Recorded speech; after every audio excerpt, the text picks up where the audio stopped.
من از روزهای اولی فعالیت خود اگر به یاد داشته باشین کدامتان به حیث رهبر دولت تا امروز دستگیری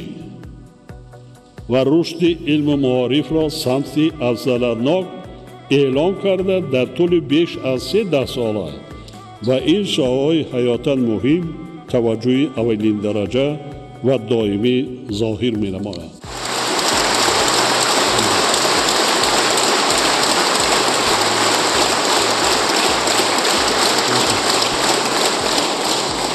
زیرا خوب می دانم که رشد همه شاههای حیات جامعه و دولت آینده با سعادت دولت و ملت از علم و معارف پیشرفته وابسته است که زمینه مستحکم آنها امروز گذاشته می شود. به عبارت دیگر من دستگیری و توجه به این شاخه‌های مهم و تقدیرساز را سرمایه‌گذاری